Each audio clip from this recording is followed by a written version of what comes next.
Since nuclear power was banned in Australia in 1998, the country has almost doubled its production of electricity from coal. In the year 2022, around half of Australia's power came from coal, with another 20% from oil and gas. To do their part in addressing climate change, the country has bold plans to close 90% of their coal plants by 2034 and the rest by 2038. They're attempting to triple their renewable energy capacity in the next 5 years, by 2030, to make this happen. If they're actually able to accomplish this unprecedented build-out, what will happen to the 18 coal plant sites and their surrounding communities that will be left behind in this transition? While solar works well during the daytime, the storage and transmission requirements have so far proven too difficult for any country to use it to replace dispatchable generation like coal.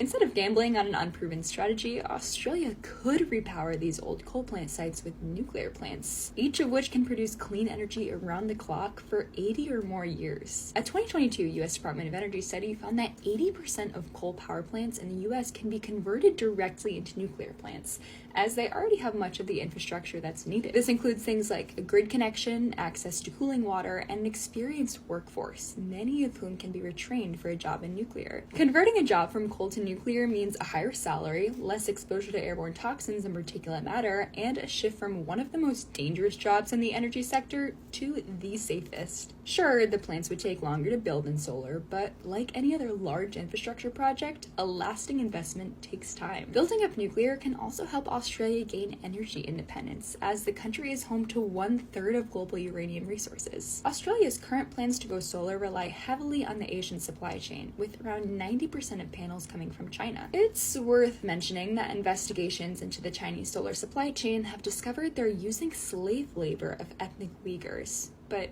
that's for another video. Relying on renewables alone to achieve decarbonization is a feel-good but risky goal, and many countries that have tried just end up leaning on coal or gas when the going gets tough. Going nuclear just makes sense for Australia. They have the coastline, fuel, and space to make it happen, as well as an unprecedented energy demand. So why did Australia ban nuclear in the first place? Well, check out our next video to find out.